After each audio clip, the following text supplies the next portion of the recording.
Plymouth. Pick up a box of elegant French macarons today, conveniently located off Highway 169. They're perfect for unique gifts, corporate events, or just for yourself. Stop in and order at Nicolette'sMacarons.com. That's Nicolette'sMacarons.com. Portions of the following program may be pre-recorded.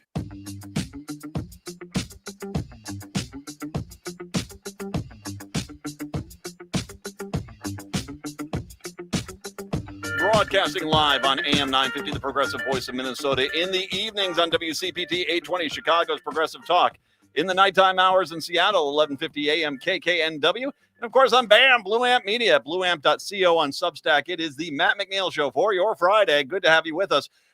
For the Blue Amp guys, I get to introduce you to Dr. Joe. Dr. Joe Eastman's going to join us here in about a half an hour to talk about every virus that's trying to kill us. Yes, it's our feel-good segment. Anyway. We will welcome back Brett, who is on vacation. Where were you at? Down in Palm Springs area, Desert, California. There you go. Did you have a nice vacation? Yeah, very nice out there. Did you watch any of the Olympics while you were on there? Only a little bit out there. Really? You're out having fun, I see. Well, yeah. I see who's the real patriot here at the station. Doesn't help that you can't watch it in prime time since it's well, it's okay. Do you understand how 4 in the morning it's over the there. globe? It's 4 in the morning. 4 in the morning. We're 7 hours behind them. So it's like noon our time. You just have to be a slacker. I mean, call in a sick work one day. That's what you need to do. I'll announce it on the air that I'll be doing that ahead of time. They don't care. No, you've. I gotta say, once again, we was watching men's half pipe today on the snowboarding.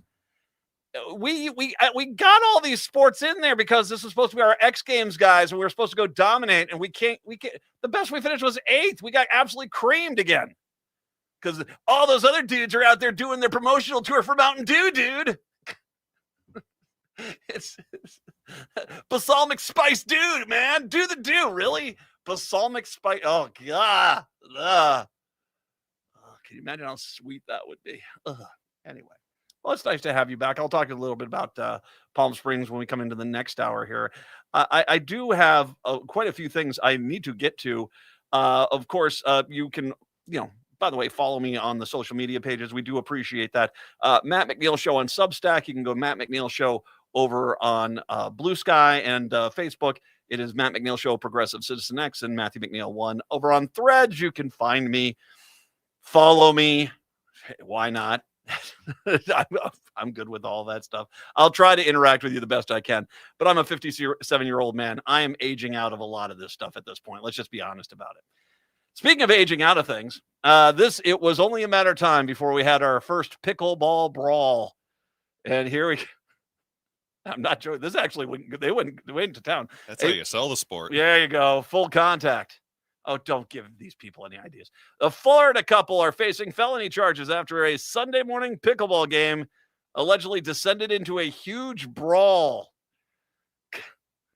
Cops were called to reports of physical fights between more than 20 people at the Spruce Tree Country Club in Port Orange on February 8th. Once again, Florida, no thanks.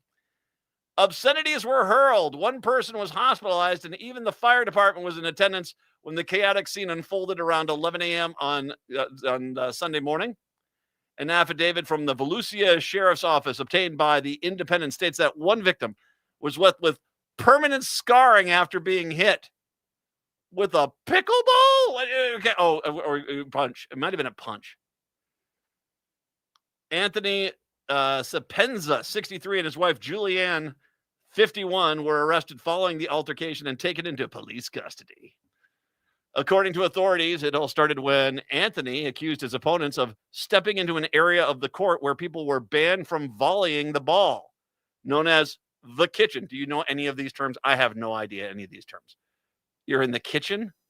I thought that was a curling term. I don't know. Or that's the house in curling. That's right. Okay. I know eventually pickleball is going to be my exercise du jour. I weight lift right now, but as 57, I already can tell. I better get used to the jumbo ping pong I'm about to go do. I'll have to learn the language. He used foul language to insult his opponent's wife, the affidavit said. Thank God it didn't escalate too quickly. You're in the kitchen. Bleep, bleep, bleep, bleep, bleep, bleep, bleep. Police claim he approached the opposing player, punched him on the left side of the face, and struck him with a pickleball paddle, causing significant bleeding. You beat him with a... Wow. Can't wait for you to be in the pokey and having to, I murdered 4 people with a knife. I gunned down 6 people. What'd you do? I hit him with a pickleball racket. You got to be dressed like Ted Knight, too, from like Caddyshack. The victim was taken to the hospital for treatment after receiving a laceration by his eye and is pursuing charges.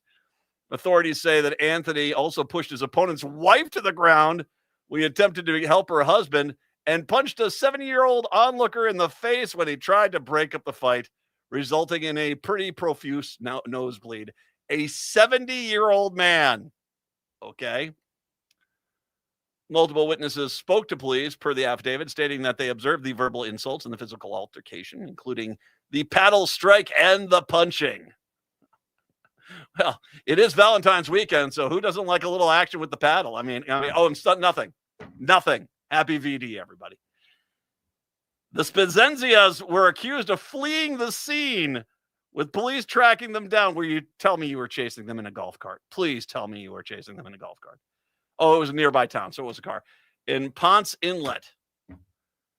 Okay, dude, if you are too wired up about pickleball, you have to go look in the mirror. I mean, you just, let's just be honest. You need to go spend some time and look in the mirror.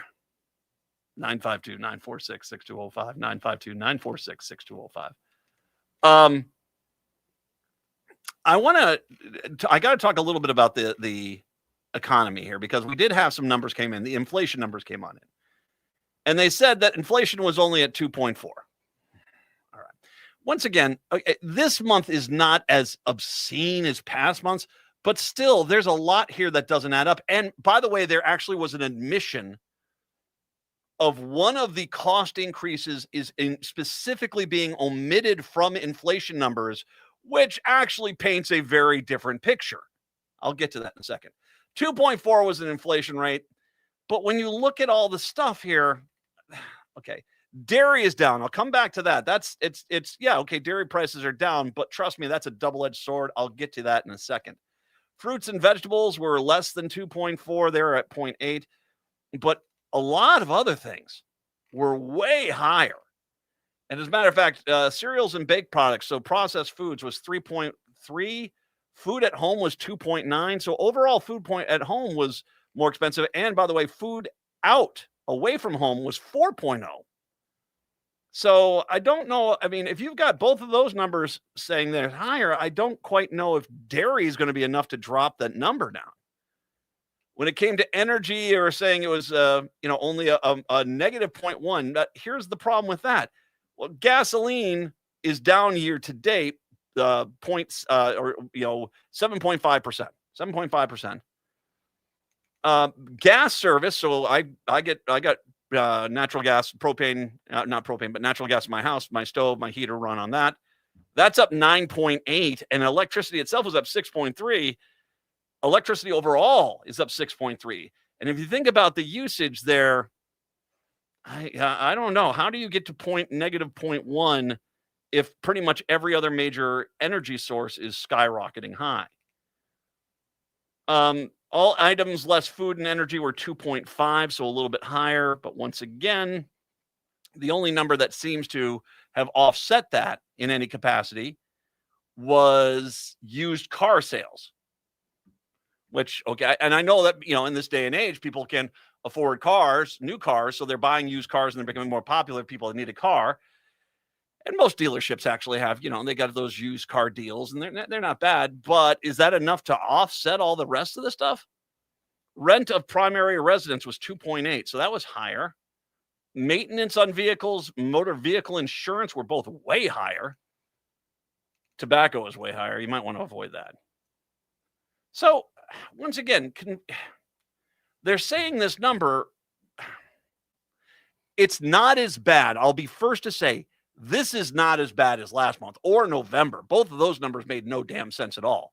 This one, is it in the realm of possibility? Well, I don't know. I don't think it is. I mean, and I just don't, because I do the grocery shopping. I pay the bills in my household. I see what things cost.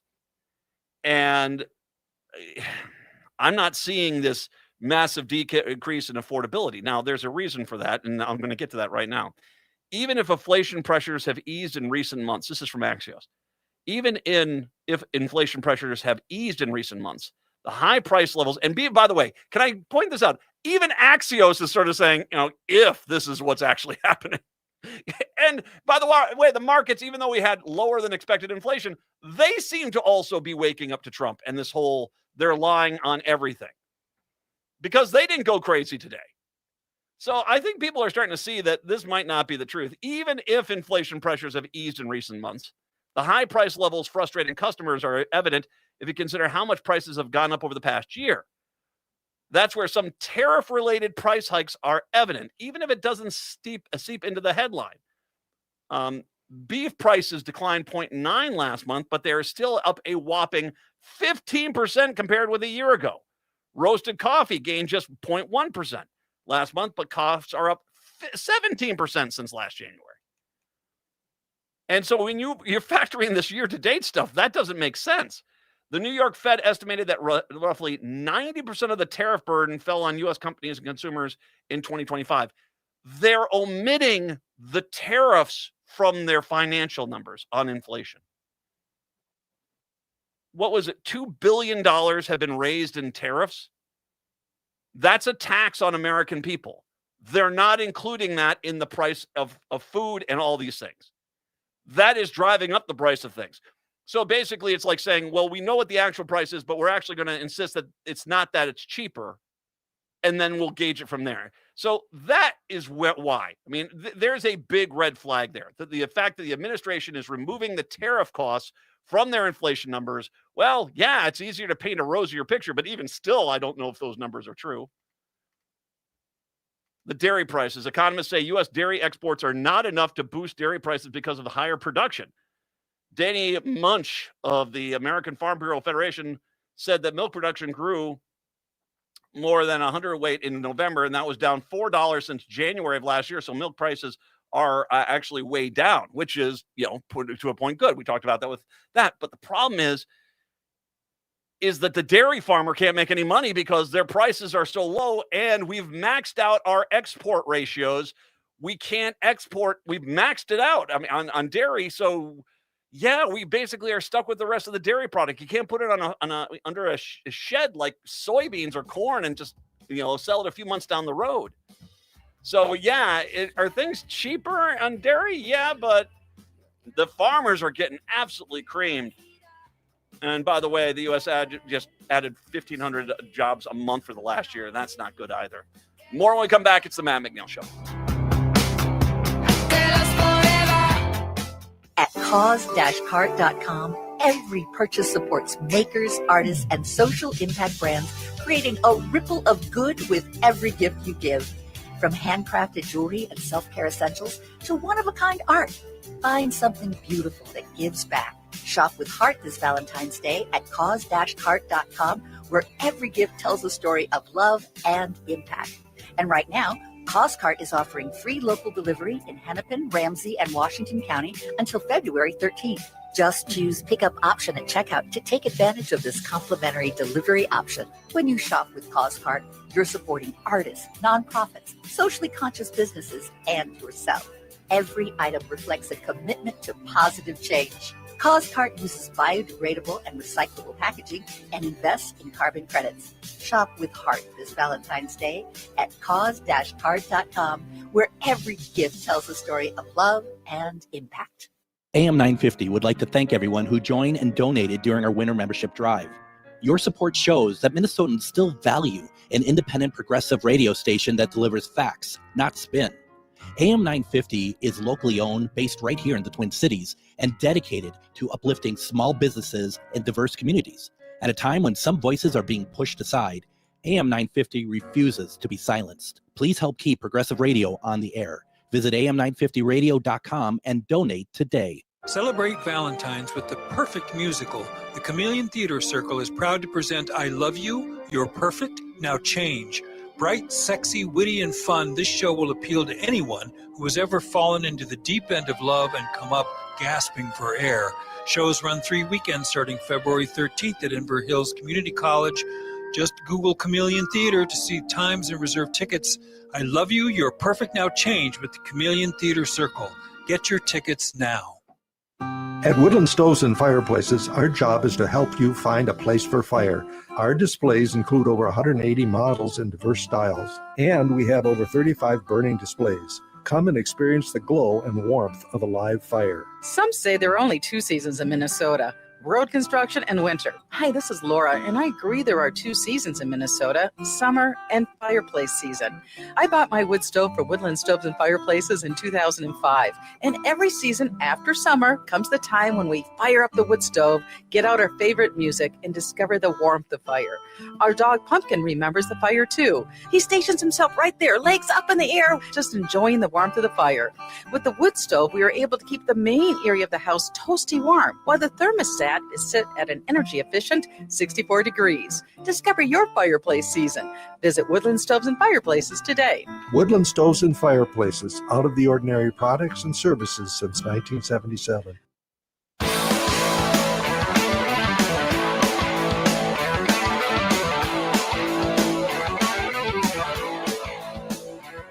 It is the Matt McNeil Show. 952-946-6205, 952-946-6205. You know, I'm starting to get the idea we are getting mixed messages from the Trump administration. I know. I mean, I'm sorry. I came in today, and the first story I see as I sit down here was the that new super duper that telescope we have that can look into other galaxies. They found a huge gas giant orbiting Alpha Centauri. I said, "Orange? Is it orange?" I know. It doesn't have cankles. Does the planet have cankles? He's a horrible human being. He is going to burn. Anywho, when he eventually passes on and he gets to meet his maker, and they're at the pearly gates, and they get to decide whether he gets to go into heaven or gets alternative residence options. I've got a feeling I know which way he's going. That's it. But hey, I hope he lives a long, long life.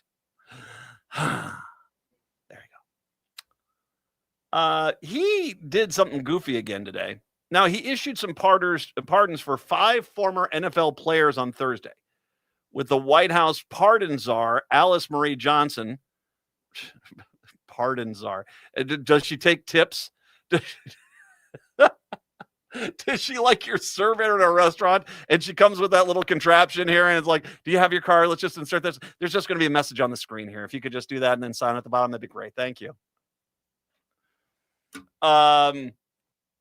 Alice Marie Johnson, make sure you tip your servers, making the announcement on social media. 5 pardon players are Joe Klecko, Nate Newton, Jamal Lewis, Travis Henry, and the late Billy Cannon. Let's take a look at some of these NFL players. The 64-year-old Newton, a 2-time All-Pro, 3-time Super Bowl champion offensive lineman with the 1990 Cowboys, was sentenced to 30 months in prison in 2002 after he was arrested with 175 pounds of marijuana in the trunk of his car near Dallas. That's a lot of dope. I mean, they could smell it. I mean, they didn't need a dog. You're like, hey, let's go follow that car. The guy that smells like a Rastafarian convention. Yeah, let's go follow him. Yeah. Henry played running back for the Buffalo Bills, Tennessee Titans, and the Denver Broncos from 2001 to 2007. He posted back-to-back seasons with more than 1,350 yards with the Bills in 2002 and 2003.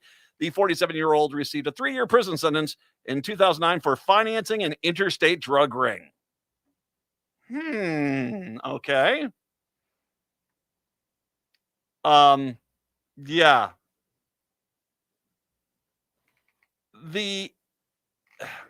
This doesn't make a lot of sense.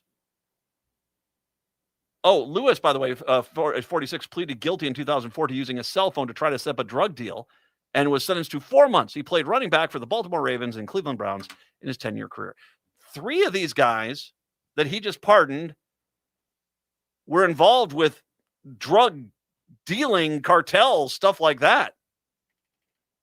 Meanwhile, I want to go back to a story from yesterday that you might not have heard, we were talking about in Minnesota, where the U.S. Attorney's Office, because Trump basically said, we're not going to let you investigate the deaths of Alex Preddy and Renee Good.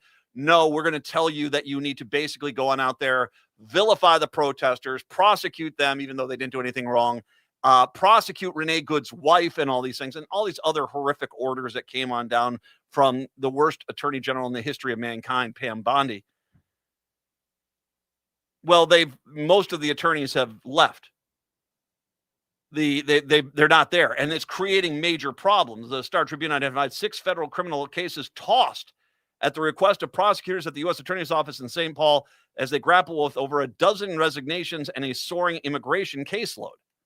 Among the cases that a man described as a law enforcement as having ties known to drug trafficking organization, investigators in a criminal complaint say they identified him as a suspect after intercepting a package addressed to his apartment that contained 9 pounds of cocaine. Or as RFK Jr. says, lunch. Can you put that on a toilet seat for me? Thanks. I have it with a little bear. It's delicious. But remember, vaccines kill. That's what he says. Never mind. An assistant U.S. attorney asked to toss the case in a brief motion filed on January 23rd, saying in a one-sentence memo that the dismissal is in the interest of justice, pursuant under the federal law. Once again, here's a guy with 9 pounds of cocaine, and you're just walking away from this case. I'm not saying the guy is guilty. Everyone gets their day in court, but isn't this the kind of the idea of it? You have a guy with 9 pounds of cocaine. Shouldn't there be a court case? At least a hearing about it? The U.S. Attorney's Office also asked to dismiss a case against another man who federal agents accused of having a kilogram of meth. A kilogram of meth. Or as Don Jr. says, lunch. I have no idea if Don Jr. actually has meth. And it does seem like he is on the white powder cocaine train, but I mean, I don't know if he has meth. He also had 200 grams of fentanyl in his Minneapolis apartment. The U.S. Attorney's Office cited the same reasoning in the request on why they released these 2 guys. That is, and once again, fentanyl. Fentanyl is the reason why we have imploded our entire relationship with the nicest freaking country on the planet, Canada. Also, it shouldn't be missed that President Trump has officially pardoned former Honduran President Juan Orlando Hernandez, who, as a U.S. official said, was at the center of one of the largest and most violent drug trafficking conspiracies in the world. All right. So now you have 3 NFL players who are all dealing drugs, or at least look like they're involved in the dealing of the drugs. Either that or you have 175 pounds worth of marijuana problem. That's I mean, dear God. Yeah, even Snoop would take a month or so to get through that, man. Cheech and Chong will take at least 2. You have the 3 NFL players. You have the cases in Minnesota with the U.S. Attorney's Office where they've got what seems to be evidence of very suspicious drug maneuvering. And you're just releasing these guys. And, of course, the pardon of Hernandez. And I want to remind everybody, we were blowing up boats in the Caribbean to stop drugs because that was even though we were violating international law, even though we didn't know what was on those boats couldn't have made it to the U.S. mainland if they wanted to. Most of the boats were heading southbound, which if you haven't looked at a globe lately, that's the long way.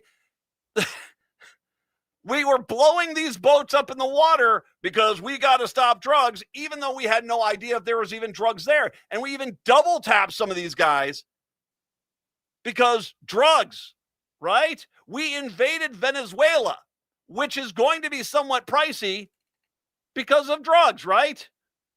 Yes, that's the argument. But everything that this president doesn't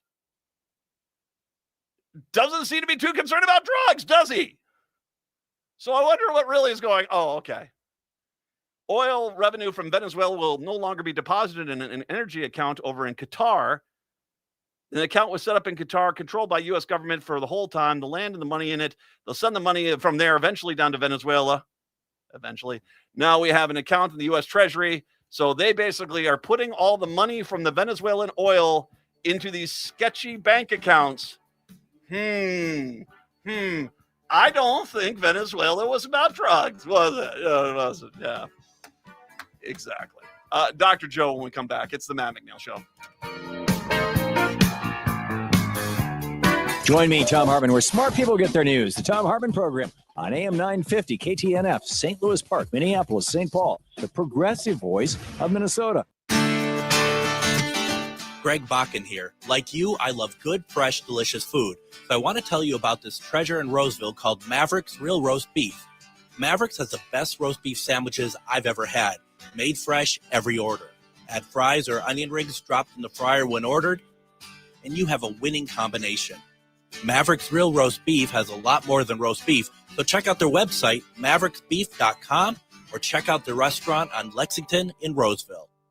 This is Chad, owner of AM 950. I've been telling you about my friends at Snap Construction, who are arguably the most well-reviewed exterior construction company in the metro.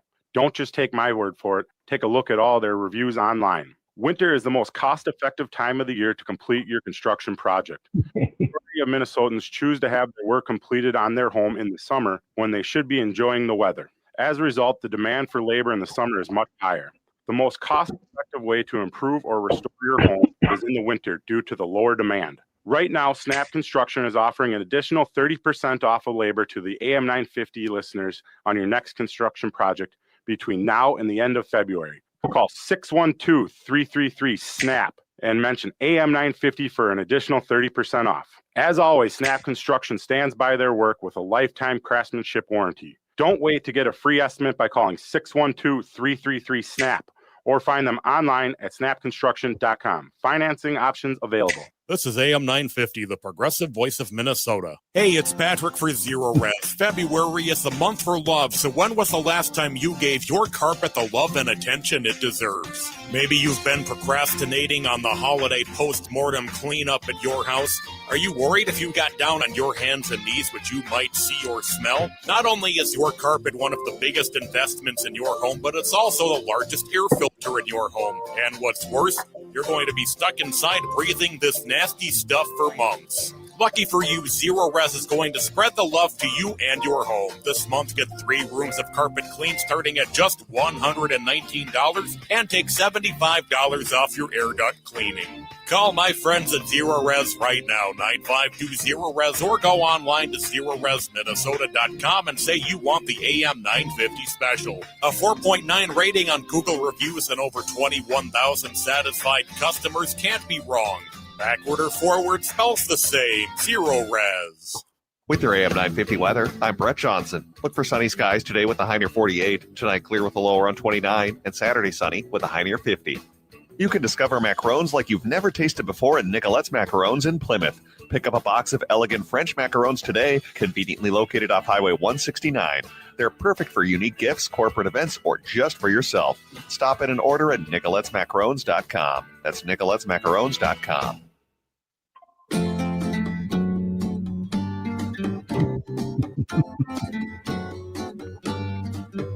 There were bells on a hill. Broadcasting in the evenings in Chicago, WCPT 820 Chicago's Progressive Talk. Seattle, nighttime hours over there, 11:50 a.m. KKNW on the beautiful Blue Amp Media Network. BAM! BlueAmp.co on Substack. That's BlueAmp.co on Substack. And, of course, in Minneapolis, St. Paul on AM 950, the progressive voice of Minnesota. It is the Matt McNeil Show for your Friday. Dr. Joe Eastman is our expert in COVID and viruses and all the things that are trying to kill us, including RFK Jr. And, of course, he is the World Health Network is what he is working with. He is an insanely smart person. And for everyone out there who might be meeting him for the first time, we started talking to him during the COVID epidemic, and we've had him on ever since because he's just smarter than anyone over at the Department of Health and Human Services at this point. So why not actually have a medical expert chime in on things? Hey, Dr. Joe, how are you? I'm doing fine, thank you. Enjoying this balmy weather up here in northern Minnesota. But I got so much to talk about. It's absolutely incredible what's going on right now. Well, let's start off with what I think is the most important question. When you graduate from Harvard with a medical degree, how much cocaine do you have to snort off the top of the toilet seat? I mean, when I saw that, I'm telling you, I was speechless. I mean, it's gross to begin with. Well, I mean, yes, RFK Jr. Brainworm McGee is indeed gross. I think that is. I mean, it just. At what point do you say to yourself, okay, this is clearly, we just got punked, right? This is not the guy, right? It's gotten so bad that you remember I used to talk about ACIP, the Advisory Committee on Immunization Practices, ACIP. The AMA has completely lost any trust at all in this committee, and they formed a partnership with the Vaccine Integrity Project, and they're going to do their own reviews and have their own recommendations.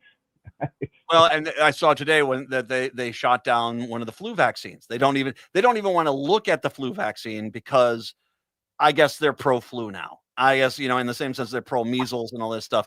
They are trying to kill us, and I just don't understand how anybody with a brain in their head could go to an 1880s cemetery and see mom and dad and 7 kids who didn't make it past 6 years old because they all died back then of diseases we vaccinate for today, that the average lifespan back then was 52, 53 years old. It's 79, 80 right now. I don't know how anyone in the world can look at that and say, you know what the problem is all this extra breathing. And like, okay, really? Yeah, it's incredible. I mean, they've slashed the 17 universally recommended vaccinations for children to 11 now. Almost cut it in half. Isn't that great news? Fantastic. And during this time, when the pandemic started, 85% of the people, American population, thought the CDC was just peachy keen and everything's fine. It's dropped all the way to 47%. Less than half of us approve of the job they're doing. And if people knew the actual facts, it would probably be even lower if they looked at it. Go ahead. Well, no, I was just going to say, as you said, the facts here, you said at the beginning here, you got a lot to get to. Where do you want to go first? Well, more on this. When we talk about the kiddos, a new study came out and they estimate the number of kids in the United States with long COVID is roughly 6 million. That's an incredible amount of children, a whole generation growing up with a disease, a vascular disease. And we keep feeling this. We're not doing anything. Here's how bad it is. I just saw a picture the other day of this meeting with the Saudi prince and a bunch of high ups in government.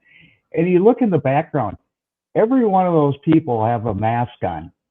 The WHO, the second the pandemic hit, the WHO put in new air filtration equipment into their buildings. But they can't recommend it for the rest of us. We got money to get these things into schools. We got to stop this, because in 10 to 15 years, when you know what hits the fan, and we're paying a considerable chunk of our GDP for medical care for people with long COVID, it's a bad spiral run. Another study showed that 25% of car accidents are related to people with long COVID.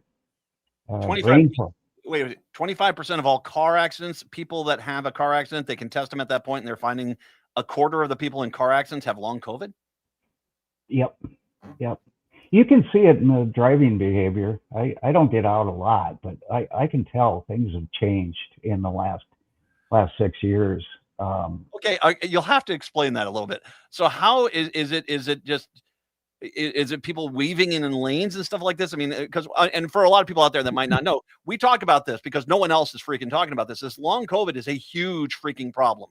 And as we all kind of got tired of the pandemic, we all said it's all over, and it wasn't even close to being over. And as a matter of fact, we do a lot of things which are incredibly unhealthy, and this long COVID is actually holding on. And the litany of health issues created within our society, because of long COVID, is insanely long. And as Dr. Joe said, this is actually going to be something that affects our federal budgets because we're going to have to be paying for so many people to get medical care.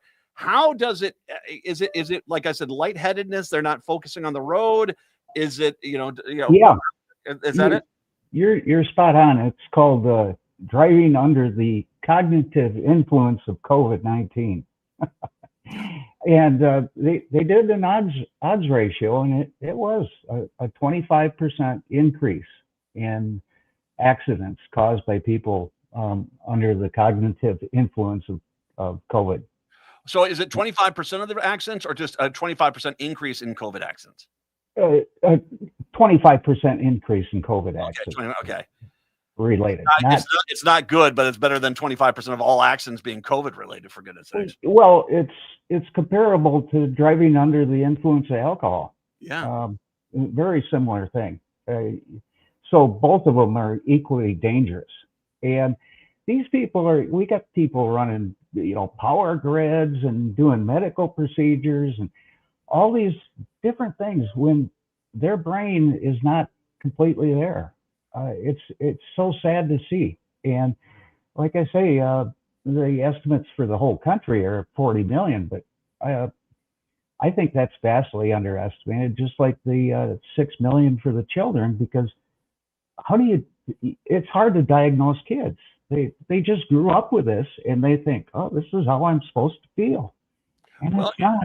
And in a lot of this too is a federal government that doesn't want to see bad numbers. They want to portray this as, oh, the healthiest this country's ever been. And so there is this active element within the Trump administration to not actually find out not only this, but many of these other diseases, what the actual numbers are. Correct? Would that be a fair way to say it there? Yep, you're spot on. And I haven't even got into some of the other problems that we got. I got to give you one piece of nice news. Okay. Good. There's a new vaccine that they're developing, and it's a completely new delivery mechanism. These things are safe. They used it to develop the COVID-19 vaccine in South Korea. And this is a project that the University of Washington has pioneered. And they're basically engineering these nanoproteins, they're called, that once they're combined in your body, they form a lattice structure. And this lattice structure presents all kinds of different variations of the whole coronavirus family, so that it's not only just for corona, but the sarcoidosis family. It could potentially stop all of it. And they form like 60 different kind of RNA structures that the body can recognize. And it triggers the immune cell response, unlike mRNA vaccines or traditional vaccines that typically inflate the number of T cells. This thing actually pushes up the number of B cells, the new ones, the naive cells, and gives you an incredible amount of resistance to this entire family. This is where we got to go, I think. We're going to have something to stomp this out. And no matter how much the virus mutates, this thing should be effective. It's going into human trials right now and could be on the market by 2028. Are we at all concerned about the nanotechnology element of it? I mean, obviously they have to go through trials and stuff, but right. But is there, how much of a concern is there that when we're talking about this kind of manipulation, how much concern is there on that? Right, and that's probably part of the reason why the highly effective COVID vaccine developed for South Korea didn't hit the market, because people are worried about it. But enough people there have taken it. It's going into the market now, but we saw it didn't affect ages differently, didn't do anything wrong.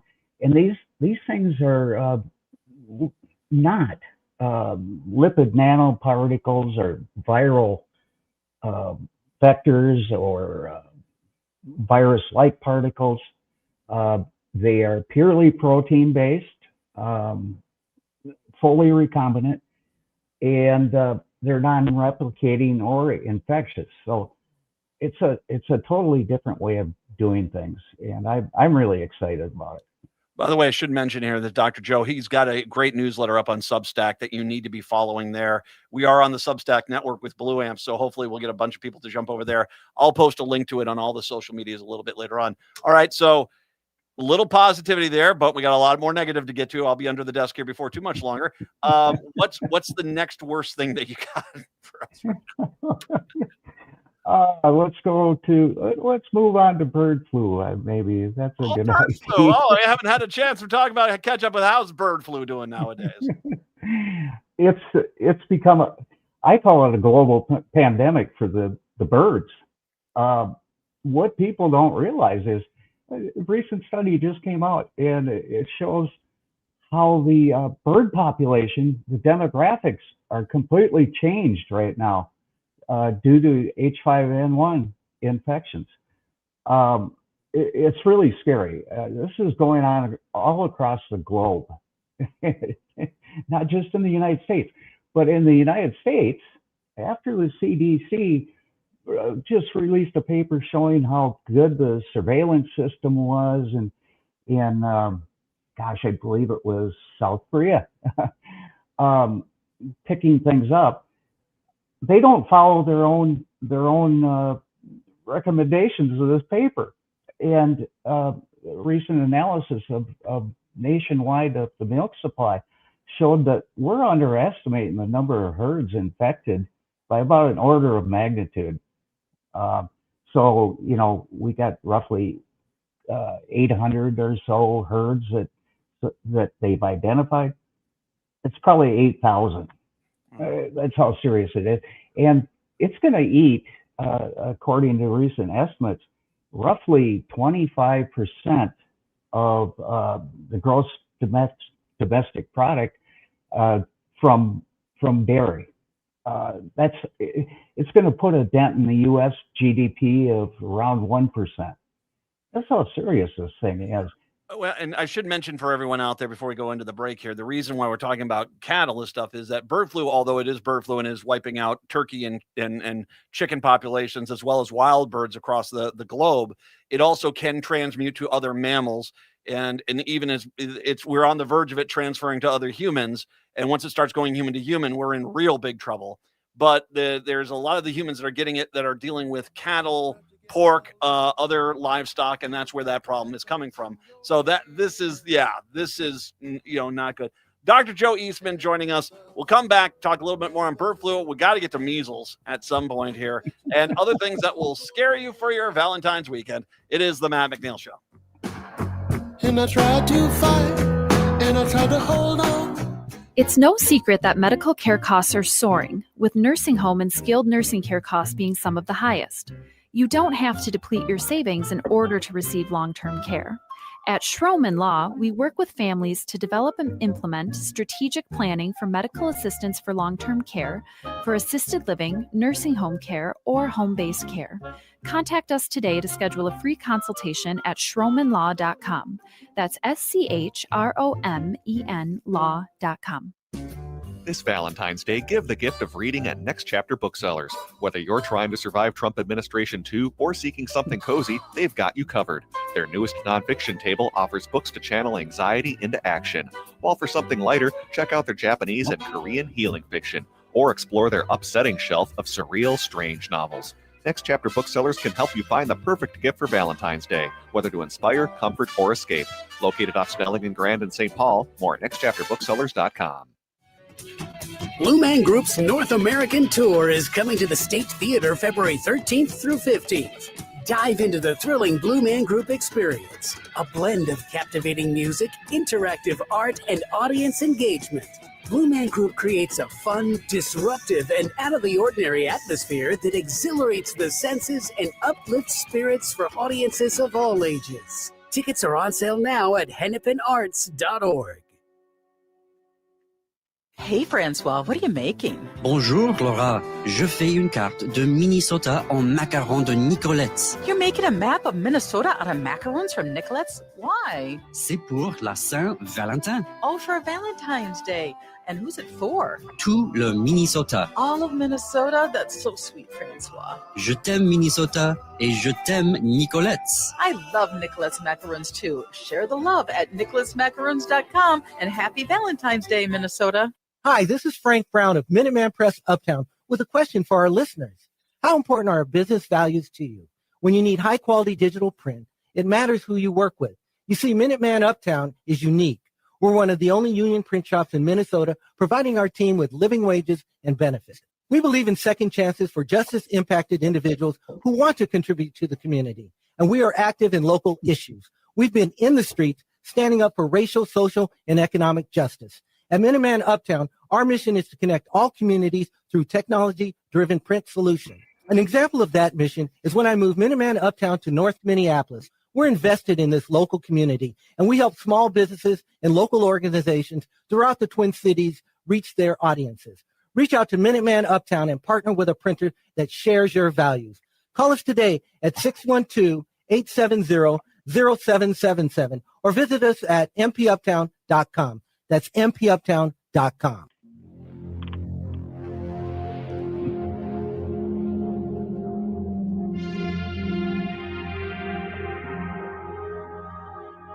It is the Matt McNeil Show. Dr. Joe is kind enough to join us for a visit where we talk about all things that can kill you and how our government doesn't really seem to care that much about that anymore.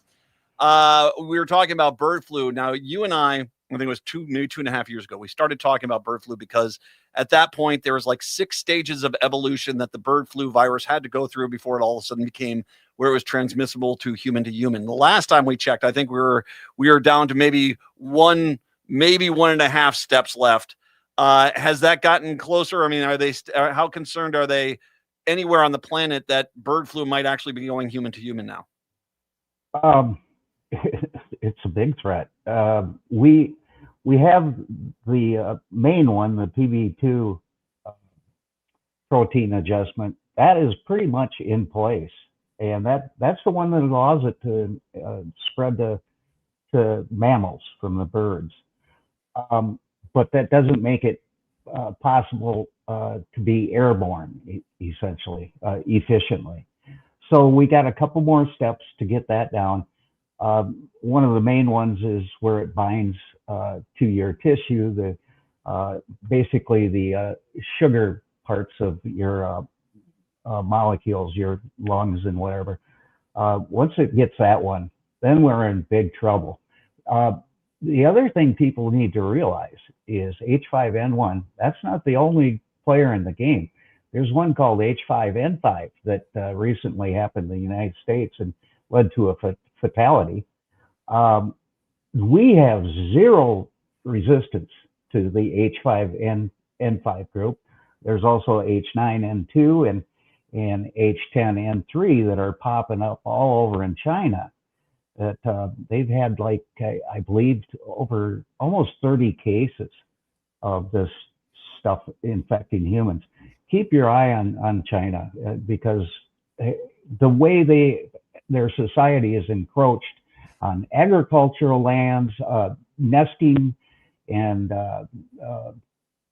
migration routes and everything. You combine that with climate change, and we got one big mess getting ready to erupt over bird flu. I'm doing the rest of the show underneath the table in a fetal position. Right? I'll be right back. Dear Lord. Well, and thank God the cocaine toilet guy is in charge of Health and Human Services. Oh my gosh! And we passed 933 measles cases in South Carolina. Okay, so we got to get to measles because it's, talk about a comeback. It's I didn't think we were going to be coming back, but we decided apparently that his favorite new virus, callback virus, is measles. How many, if you were to take, you deal with numbers, you always lowball your estimates, and I appreciate that. If you had to guess how many cases of measles there were from the time that in the year that Trump has been in office, How many cases of measles do you think have happened in the United States since that happened? Oh boy, that would take some thought, but I mean, it's in the thousands. Obviously, it's not the 2,000 and some. It's probably closer to 10. And 10,000. it's just, yeah, and it's just creeping into Florida right now. They just had, I think they're up to 68 cases that just started. And Florida's got an old population where the vaccine that we had when we were kiddos is waning. Really keep your eye on Florida for the measles. And North Carolina just got their first case since 2018. It's coming back all over the place. There was some school districts in South Carolina that had vaccination rates of about 20%. It's got to be above 90 to keep it down. We want to ideally get above 95 because that's the efficacy of the vaccine, which is no longer recommended for the kiddos. Yeah, exactly. I mean, in Florida, by the way, the frozen meth iguanas were bad enough. Now they get measles in there.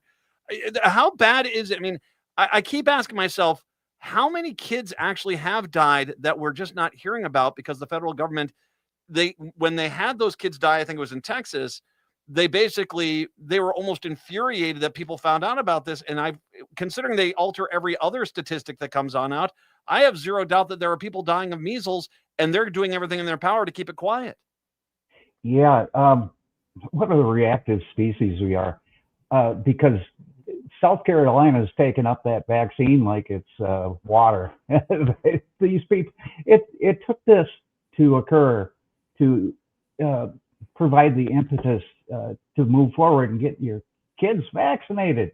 Oh boy, what a thought, huh?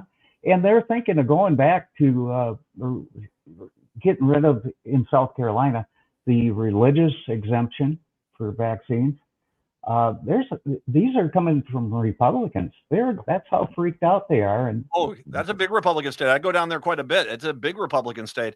And I think one of the things what I find to be interesting about that is, as you said, it's this idea of the Republicans will say, well, people have the choice, but now they're realizing that by doing that, you leave yourself susceptible, especially when you have people like RFK Jr. and his entire cavalcade of morons that are running the HHS, that they basically are out there constantly saying vaccines are useless and they're more dangerous than the disease.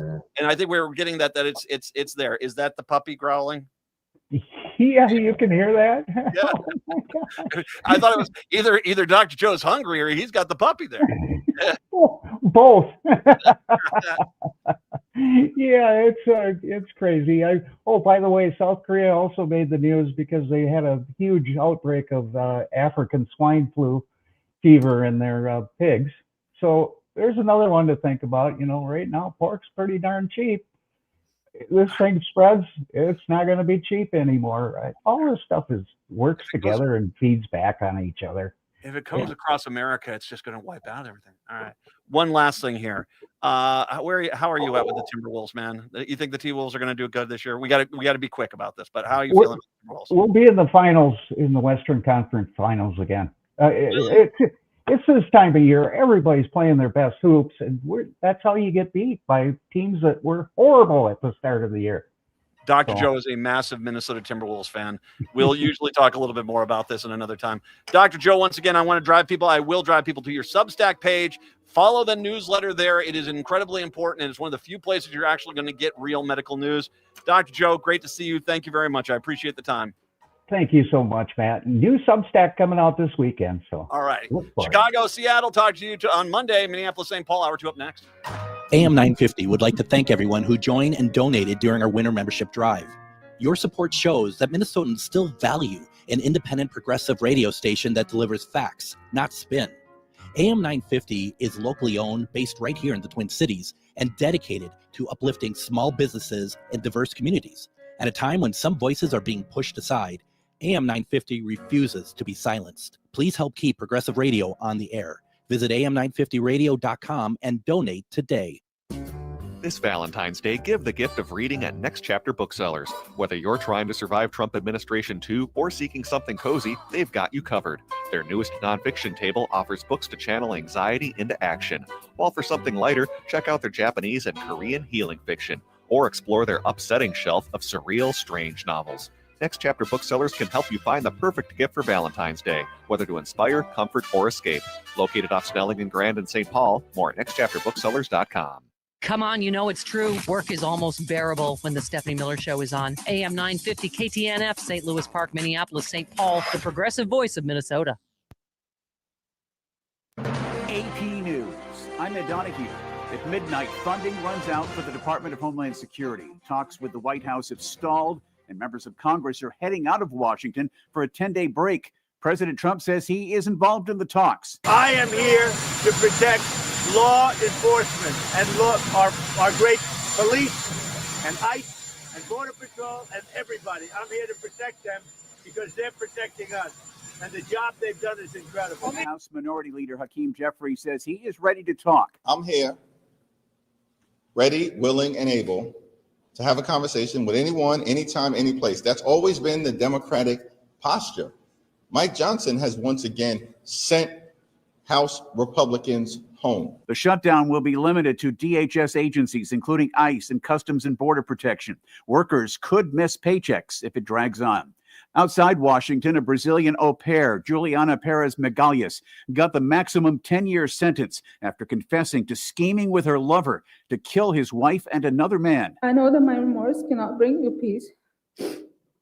I hope you might someday understand that I truly did not believe that his plan would have actually happened. Magalhães testified she fatally shot the man as Brendan Banfield was fatally stabbing his wife, Christine. Prosecutors wanted her sentenced to time served, but Judge Penny Escarate gave her the maximum. So let's get straight. You do not deserve anything other than incarceration and a life of reflection on what you have done to the victim and this family. May it weigh heavily on your soul. President Trump says a change in power in Iran, in his words, would be the best thing that could happen as the administration weighs whether to take military action against Tehran. Journalist Don Lemon pleaded not guilty to civil rights charges in connection with a Minnesota church protest. Stocks steadied on Wall Street. The Dow finished up 48 points. This is AP News. While retinitis pigmentosa takes Mark's vision, his family gives him hope.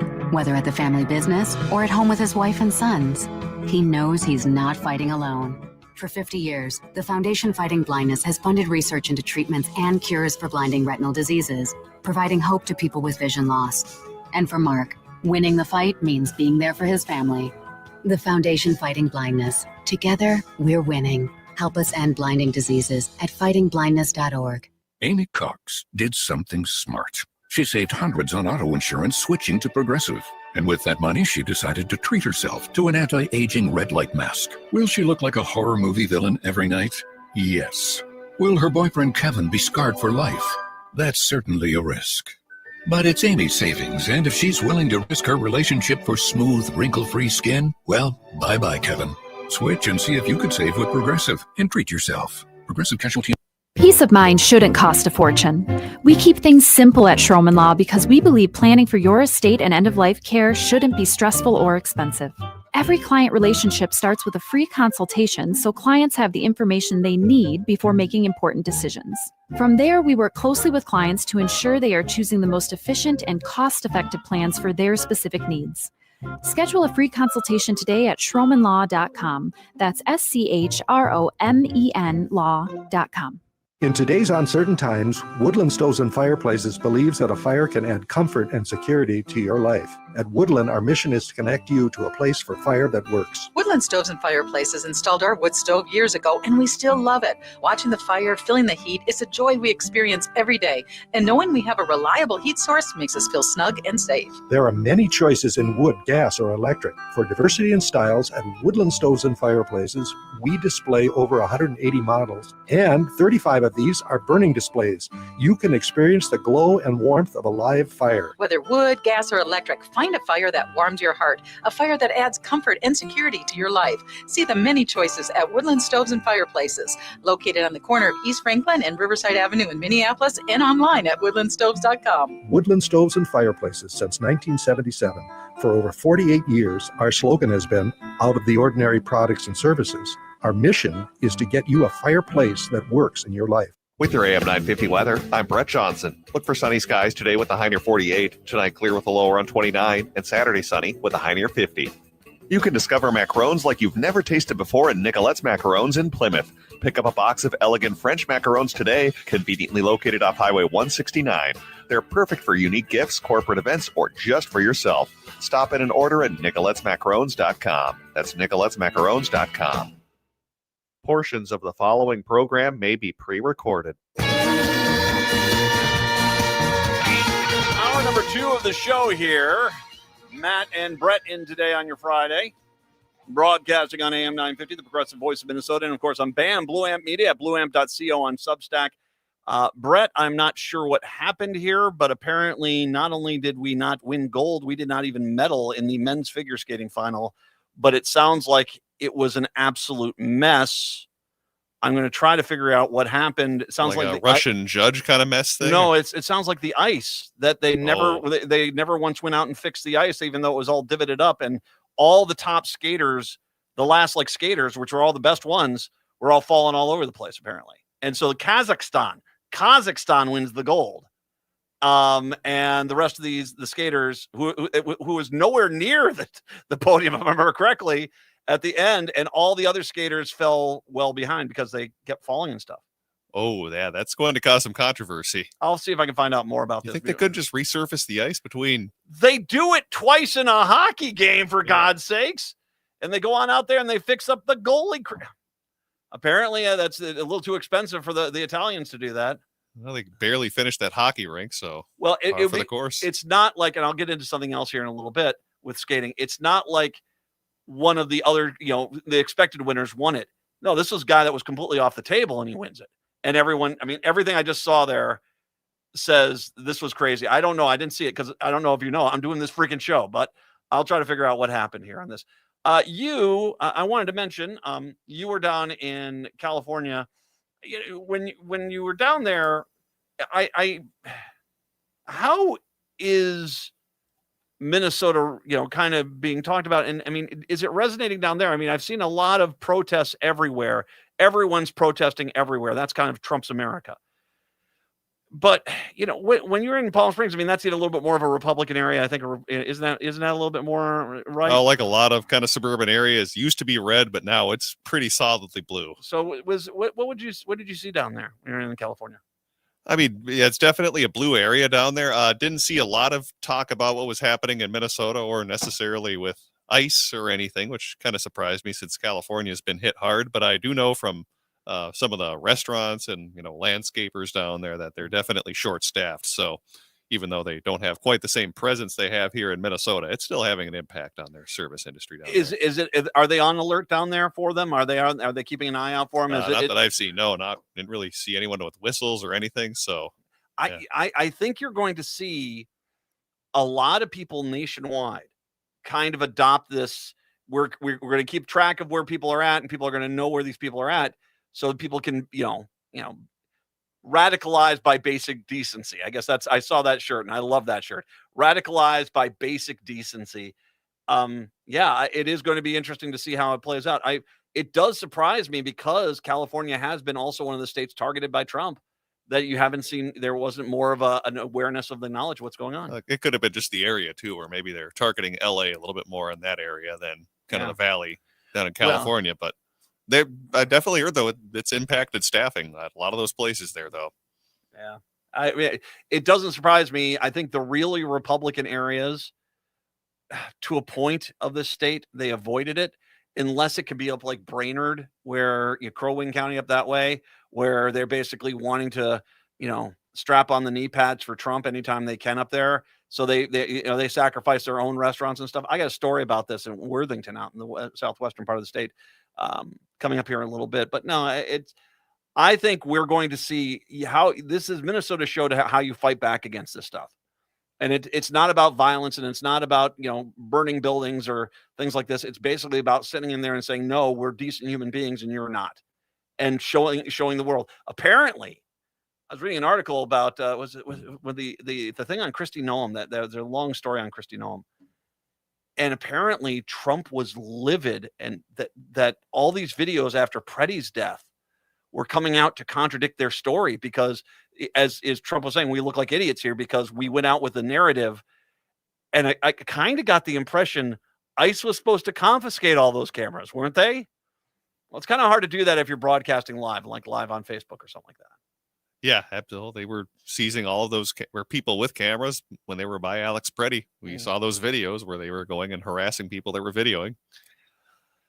Well, I'll come back to this in a second. We'll talk more about this in a second. It is Friday the 13th. Are you watching any horror films tonight? Don't have any plans right now. No, if it was Friday the 13th in October, it'd be a little different story. But well, I mean, we could watch Olympics coverage because the United States had basically getting toasted. It didn't want not a single medal today in all the events. We're getting toasted today. That's super spooky. So it is kind of a juxtaposition. We got Friday the 13th, and tomorrow it's VD, folks. That's right, Valentine's Day. All for you out there, amore. I will be your Valentine. Who wants a hug? All right. No. Okay. Valentine's Day. Do you avoid? I mean, are you going out and doing anything fun on Valentine's Day? No, we're not really doing anything for Valentine's Day. Well, I kind of get the same way, man. It kind of is chaotic a little bit. I mean, we actually moved theater tickets to last weekend to avoid Valentine's Day over the theater this weekend, because it gets pretty busy on these days. And it's nice people want to go out and do stuff. But it is kind of one of those things where I have a nice little simple thing. I got a nice card, got a big box of chocolates. I got some nice flowers. My wife loves yellow roses, so yellow roses. Got that all taken care of and scene. We'll go out and get some dinner to go somewhere tomorrow night, but we'll kind of avoid a lot of that. And I love how that kind of works out. Yeah, absolutely. And I'm not one of those like, well, we got to make reservations now tonight, the 13th. Where do we go? I don't know. I can suggest a lot of restaurants in Minneapolis that I would love to probably get you on. Actually, that's a good point. Yeah, probably a lot of them would very much appreciate the business. But yeah, we typically don't do a lot for Valentine's Day. So kind of along your lines, just hang at home. Is Rectangle Pizza still doing the thing where they're doing the fundraiser for the other restaurants? That I'm not sure off the top of my head. Because I'll tell you, nothing smells like love more to me than Rectangle Pizza. That's Chicago, or is it just a Detroit style? It's a Detroit style they do over there. Very tasty.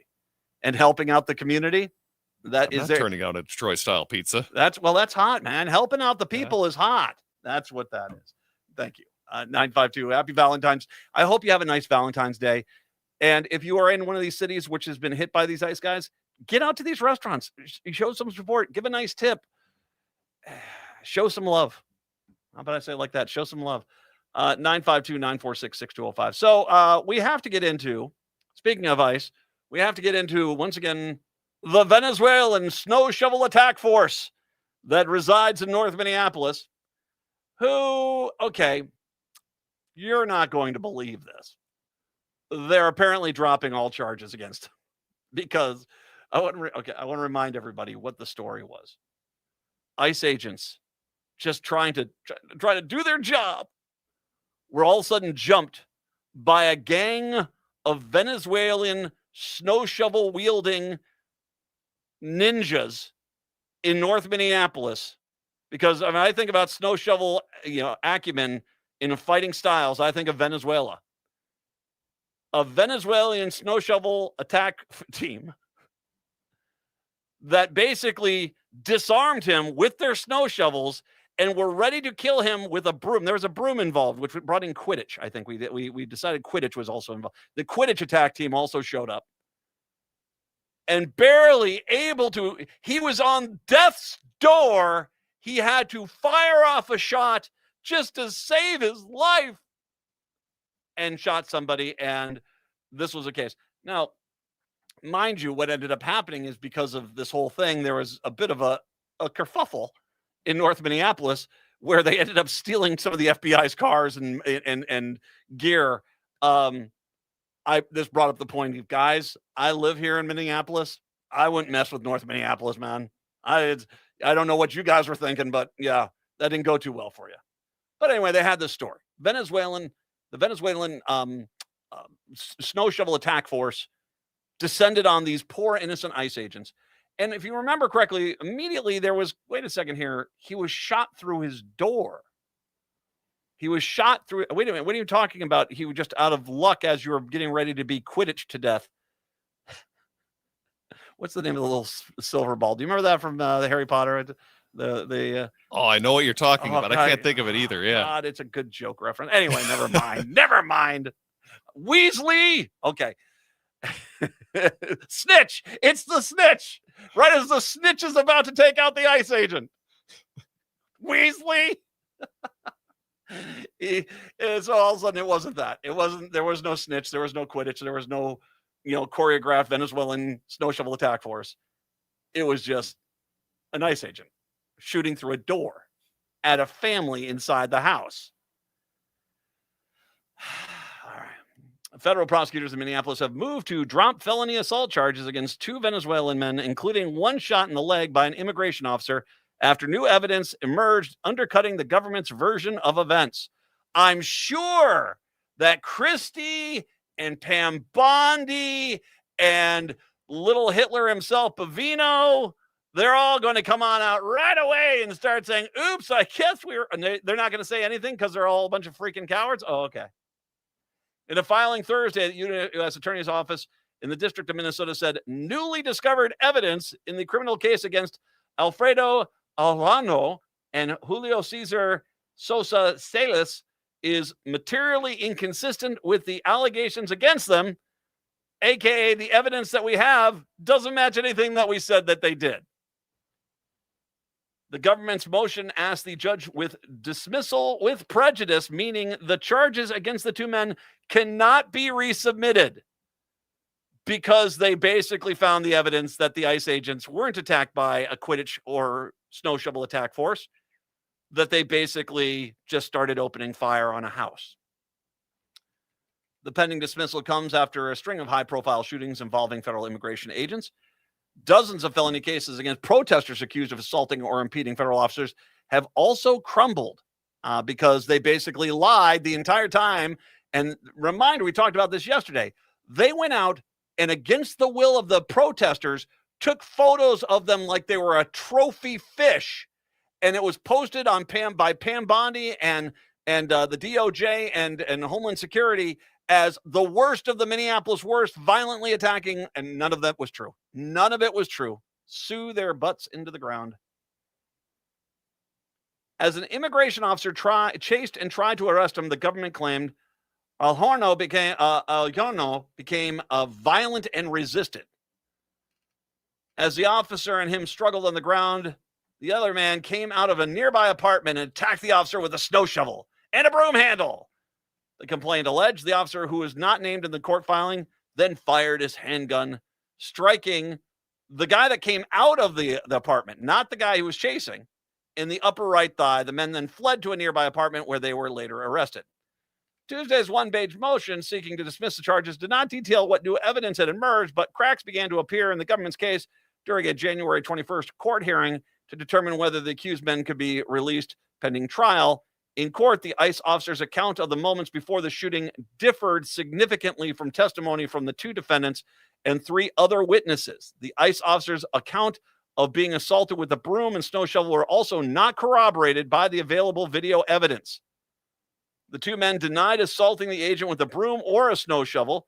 Neither video evidence nor testimony from the neighbor or the 2 men's romantic partners supported the agent's account that they had been attacked with a broom or a shovel, or that there had been a third person involved. The attorney, Frederick Gates, said Arjona had a broomstick in his hand and had thrown it at the agent as he ran towards the house. The attorney for Sosa Salas, Robin Wolpert, said he had been holding a shovel, but it was retreating into the house when the officer fired, wounding him. And once again, there was a bullet hole through the door, so... The men's attorney said the entirety of the prosecution's case relied on testimony from an agent who fired the gun. Neither of the men had violent criminal history. Both had been working as DoorDash delivery drivers at night in an attempt to avoid encounters with federal agents, their attorney said. They both retreated into the nearby home. They and their families barricaded the upstairs door to prevent federal agents from entering, according to the FBI agent. Federal officers then used tear gas to try to force the family out of the home, he added, out of concern for the safety of the 2 children in the home, both under the age of 2. The 2 men then turned themselves over to authorities. So once again, a complete lie. And I can tell you, if there's one little hint in there about why all of a sudden the federal government did not want this case going forward, is because they would have had to name the ICE agent involved. They would have had to actually put his name down on a piece of paper. And this is a lot like what happened out in Los Angeles, where they would all of a sudden say, okay, fine, who is the ICE agent involved? Who would they say this? And all of a sudden it's like, we're dismissing the charges. It was like the one judge who basically said to the head of ICE, if you want us to file charges here against this guy, then what's going to happen is you are going to have to come down and testify why you're violating my court orders. And immediately afterwards, the guy that ran ICE basically said, I'm not going to just show up. We're going to just release the guy, and then we're done with it. Because once again, these guys are lying. They're lying.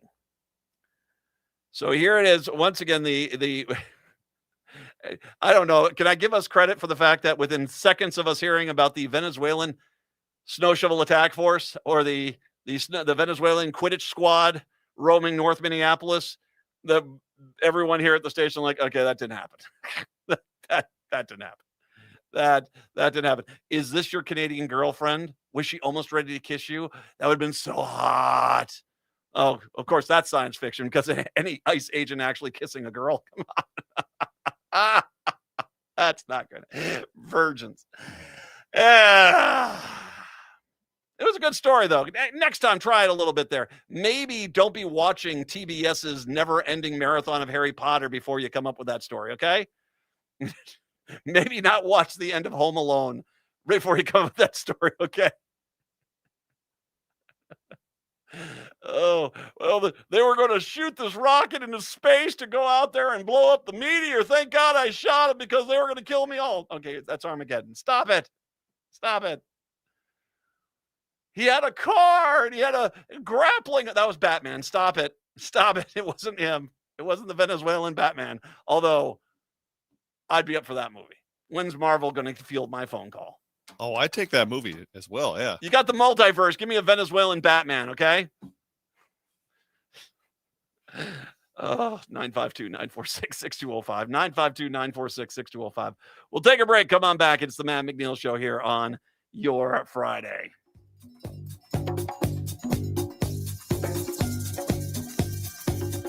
Hi, I'm Mary T. I'm a proud supporter of AM 950 because this station shares the values that I care about most: community, connection, and making a difference.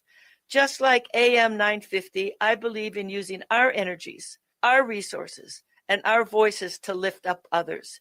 That's why I started the Mary T. Scholar Program at the University of Minnesota College of Education and Human Development, providing graduate students with internships internationally. For over the past 10 years, our students have served communities in Laos, Cambodia, Nepal, India, Cameroon, and Thailand, gaining experience and helping people in ways that really make a difference.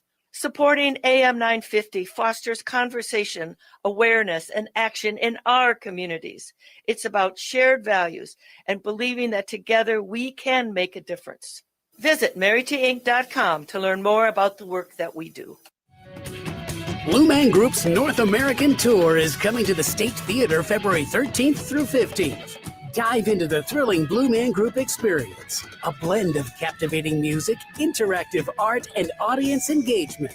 Blue Man Group creates a fun, disruptive, and out-of-the-ordinary atmosphere that exhilarates the senses and uplifts spirits for audiences of all ages. Tickets are on sale now at hennepinarts.org.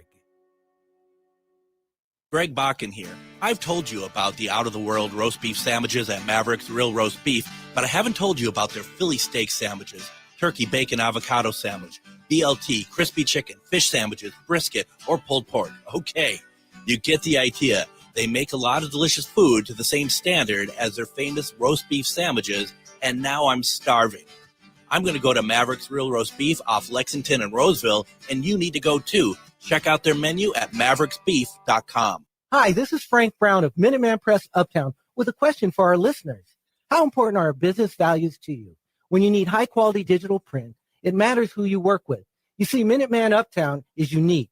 We're one of the only union print shops in Minnesota providing our team with living wages and benefits. We believe in second chances for justice-impacted individuals who want to contribute to the community, and we are active in local issues. We've been in the streets standing up for racial, social, and economic justice. At Minuteman Uptown, our mission is to connect all communities through technology-driven print solutions. An example of that mission is when I moved Minuteman Uptown to North Minneapolis. We're invested in this local community, and we help small businesses and local organizations throughout the Twin Cities reach their audiences. Reach out to Minuteman Uptown and partner with a printer that shares your values. Call us today at 612-870-0777 or visit us at mpuptown.com. That's mpuptown.com.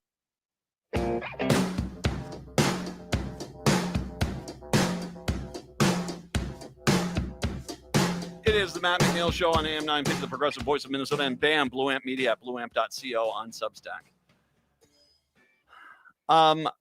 The impact to ICE here is we are now dealing with a fairly large economic crisis. It's not just here in the metro area. And as a matter of fact, I don't think it's too hard to suspect that some of the big donors to the Republican Party are these huge agribusiness people. And in western and southern Minnesota, we have quite a few of those guys. That these are they write some big freaking checks to the Republican Party. And of course, the dirty little secret, we've talked about this, the dirty little secret of this agribusiness is that their businesses need undocumented workers to actually be able to get product to market, whether that's a large, beef operation, farming operation, dairy, meat processing, food processing operation. They need the undocumented workers. And this is one of those things where the people are just not coming out of their houses. And while it's bad and it's horrible anywhere this is happening, if you get into these rural communities, it is really bad. And I'm in my radio career, in my radio broadcasting career, I've done a few stints in rural America. The first one, which was really rural, I would consider to be with KDAO in Eldora, Marshalltown, Iowa. And this was in the mid 1990s. And you'd go through these towns. I'd go out and help cover a basketball game or a football game for the local Friday night broadcast.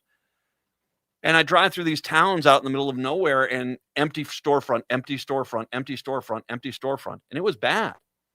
Some of these towns started to realize before I got back down into Iowa, and I worked in Ames, Iowa and Ames, Des Moines at KASI, KCCQ for a while.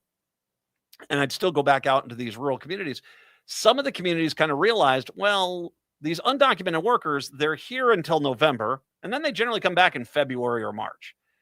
Maybe what we can do is convince them to stick around and be part of the community. And some of these rural communities, generally Republican communities, started rolling out the welcome mat to these, immigrant groups to come and live and work there and be part of the community. And it's been a wild success. I mean, if you go to the town of Worthington in southwestern Minnesota, half the billboards and everything are in Spanish because there are so many Spanish-speaking people there and Somali people that are there working in these food processing plants and helping to subsidize the ag sector any way they can. And not only that, but the quality of life in these towns has increased because now you have more grocery stores and more restaurants, especially. I mean, some of the Mexican restaurants in rural Minnesota are fantastic, incredibly good. And yeah, it gives it a variety. But this has all been impacted. And I do wonder how much the big ag sector guys out there finally looked at it and said, if you guys want any more campaign checks from our operation, you need to stop this now. Typically about 10 to 15 cars and their new owners drive off the lot each month at Los Partners Auto Sales in Worthington, a small city in southwestern Minnesota where roughly 1 in 3 residents is an immigrant. But since early January, when the Trump administration ramped up its federal immigration operation to 3,000 agents, Larry Trevino has sold just 3. People get scared and to be on the streets, said Trevino, the manager. He's lived in Worthington for 18 years. You can feel it, the sadness from town. There's no people walking around. You go to the stores, they lock the doors now. You got to wait until they open the door for you. It's not normal, he explained on a quiet Wednesday afternoon at the shop. The surge of federal immigration officials ordered by Trump in December primarily targeted the Twin Cities metro, but other parts of the state, including southwestern Minnesota and Worthington, have not been spared either. Once again, once they realized their narrative of how many people they were going to find in Minneapolis, St. Paul didn't pan out, the Stephen Miller fueled racist immigration roundup basically started focusing just on any brown-skinned people they could find, including Native Americans, which once again, inexcusable on a lot of levels. But they went out to these farming communities and started just grabbing people because the desire to be racist jackasses overrode any level of what they were supposed to be doing. At least 3 men were arrested by federal immigration agents in Worthington since late December, according to local news reports. And neighborhood watch group pages and Facebook show nearly daily posts of presumed sightings of agents around the area. Once again, they're definitely out, circling around these schools in these rural areas. Officials at the Department of Homeland Security did not respond to a request by a county-by-county breakdown of immigration arrests in Minnesota over the past year. Department spokesperson said in an emailed statement that the past 9 weeks, Homeland Security has arrested 4,000 criminal illegal aliens, including vicious murderers. The problem is most of the bad people that they have arrested actually were already in prison, which they easily got a warrant for, and we handed those people over. The rest of these people, most of them aren't criminals at all. They're going through the process. They're going through the system, and they're doing it legally, and you still went and arrested them. So they're lying. This just anything that comes from the Trump administration is a lie. Just accept it. On Wednesday afternoon, several Latino grocery stores and Mexican restaurants downtown in Worthington were open, but the doors were locked. Patrons had to be let in by an employee at the door, meant to ensure no one is a federal agent. We had the case in Windham, or excuse me, Waseca. It was in Waseca, where they had federal agents go and eat at the Mexican restaurant and then bust the servers that had served them the food and the cooks that had served them the food. Yeah. Joyce Hayworth Roth was the lone customer in the downtown laundromat when she did the typically where there'd be other customers, but she assumed many were avoiding the place out of fear of ICE agents.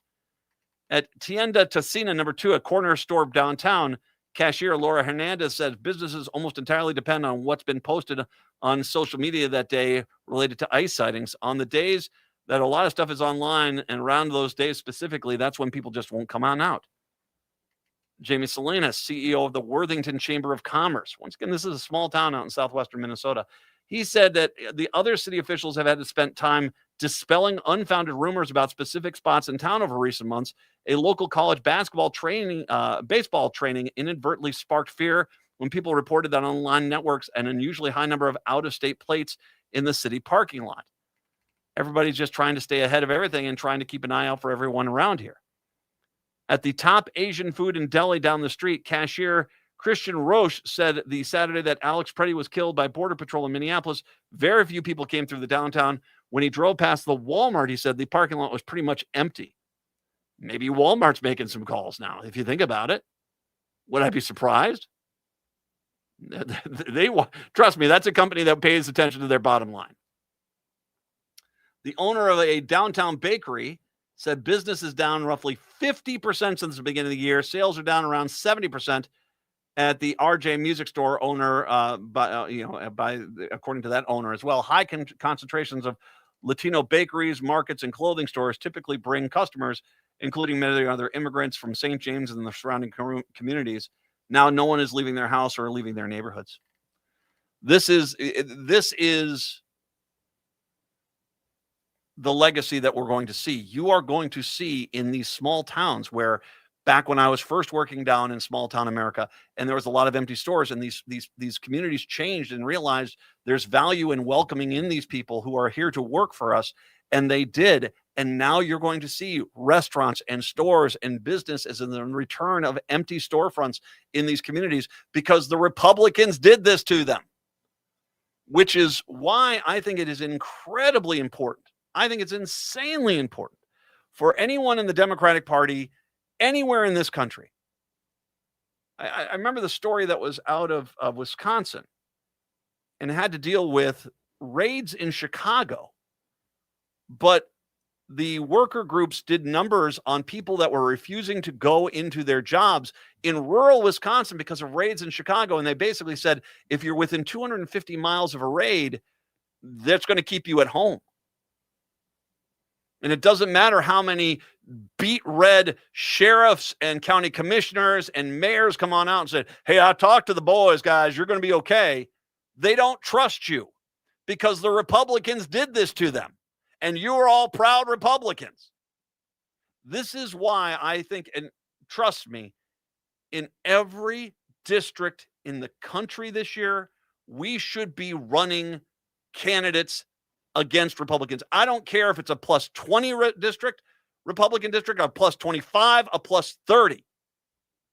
I think enough people are seeing the truth now of who is their friend and who is not. And the Republican Party is not their friend. Most of these communities, it is just tragic to watch how these towns, especially the ones that didn't embrace the immigrant community, where it's basically a co-op and a gas station, and the gas station has a 30 application list of people who want to work third shift there because there are no other jobs anywhere. That's because of Republican policies. But it's these towns where they actually have gone out and welcomed in these communities where they're just, it's going to go back to where it was post 1980s when the farm crisis hit. And it's going to be empty across the board. The Republicans did this not only to Minneapolis, St. Paul, but to all these rural communities where that is their bread and butter. And trust me, they are not expecting to have to spend any money to have to campaign in those districts at all. So, Democrats, get out there and start campaigning, because if the Republicans have to spend money in plus 20 Republican districts, they are going to get wiped out across the board. So there is not a single district you should not have a Democrat already running, pointing to the closing businesses and telling them Republicans did this. Because you know what? That's breaking through. I get that all these communities, the radio stations in those communities are far right wingers. And the TV stations, the only ones you get on the cable news are Fox News. And that's the liberal one. And they don't even have the classical station with the NPR news at the top of the hour anymore. But they're seeing what's happening. They're seeing their towns getting choked to death by Republicans and the ICE agents. Do not sit back and let these people rest. They should have to answer for this come November. Absolutely. 952-946-6205. 952-946-6205. We're going to get into skating when we come on back. Figure out what the heck happened over there in Italy, as well as also talk a little bit about this little bit of a controversy with the dancing. We'll get into that as well. It is the Matt McNeil Show. The satellites that search the night, they twinkle like a star. Blue Man Group's North American Tour is coming to the State Theater February 13th through 15th. Dive into the thrilling Blue Man Group experience, a blend of captivating music, interactive art, and audience engagement. Blue Man Group creates a fun, disruptive, and out-of-the-ordinary atmosphere that exhilarates the senses and uplifts spirits for audiences of all ages. Tickets are on sale now at hennepinarts.org. Hey, Chanhassen and Eden Prairie, it's Alex with Buzz Cut Mowing. Why wake up early, freeze, and shovel snow when I can handle it for you? I provide fast, reliable snow removal so your driveway and sidewalk stay clear, safe, and stress-free all winter long. Relax, enjoy your morning coffee, and let me do the heavy lifting. Visit buzzcutmowingmn.com today and make this winter easier, warmer, and worry-free with Buzz Cut Mowing, because nobody likes shoveling snow. Hey, it's Patrick for Zero Res. February is the month for love, so when was the last time you gave your carpet the love and attention it deserves? Maybe you've been procrastinating on the holiday post-mortem cleanup at your house. Are you worried if you got down on your hands and knees what you might see or smell? Not only is your carpet one of the biggest investments in your home, but it's also the largest air filter in your home. And what's worse, you're going to be stuck inside breathing this nasty stuff for months. Lucky for you, Zero Res is going to spread the love to you and your home. This month, get 3 rooms of carpet clean starting at just $119 and take $75 off your air duct cleaning. Call my friends at Zero Res right now, 9520-RES, or go online to ZeroResMinnesota.com and say you want the AM 950 special. A 4.9 rating on Google reviews and over 21,000 satisfied customers can't be wrong. Backward or forward spells the same. Zero Res.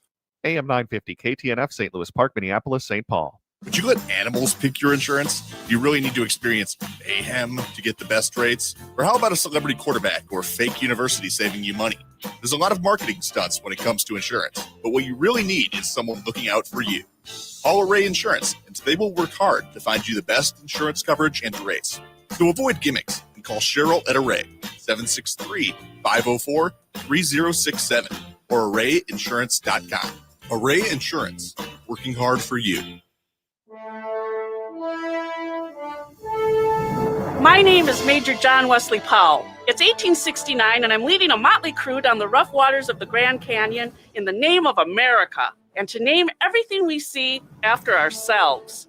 Join us for the danger, the friendship, and the adventure of men on boats at 10,000 Things Theater, running February 19th through March 15th. For tickets, visit 10,000things.org. With your AM 950 weather, I'm Brett Johnson. Look for clear skies tonight with a low around 29, Saturday sunny with a high near 50, and Sunday sunny with a high around 49. It's time to discover macarons like you've never tasted before in Nicolette's Macarons in Plymouth. Pick up a box of elegant French macarons conveniently located right off Highway 169. Perfect for gifts, corporate events, or even just yourself. Stop in or order online at nicolettesmacarons.com.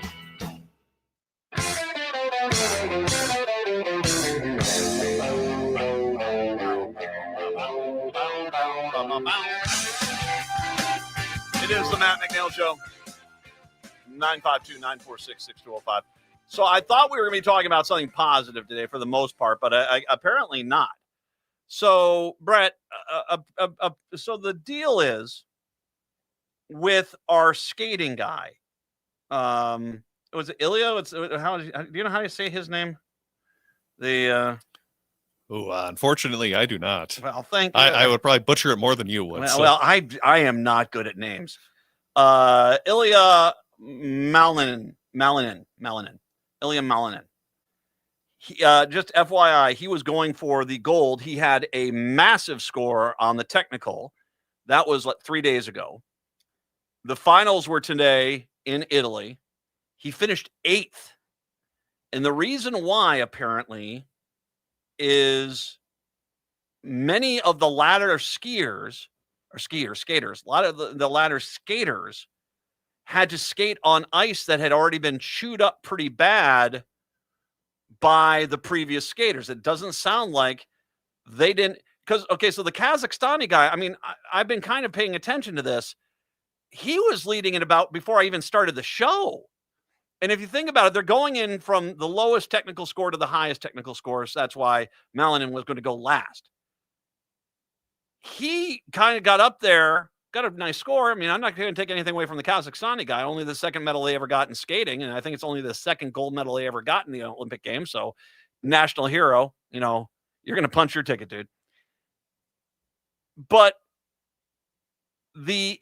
all the rest of the skaters kept falling in behind him. And I'm like, okay, something seems really kind of weird. Now they basically take chunks out of the ice with the toes, the toe picks and stuff, and these things. To give you an idea how no one expected this, the British broadcast of this, when it came time for the Kazakhstani guy to skate, they actually did a puff piece on one of their own skaters and completely ignored what ends up being the gold medal skate. Because Everyone's like, okay, this is going to get better. But it was apparently tumbling and stumbling and stuff like this. Malinin tried 2 quad axles, pulled up short on both of them, stumbled on other jumps. He finished the free skate with a score of 156 for 8th place. And not only him, but all the other leaders fell back behind this guy.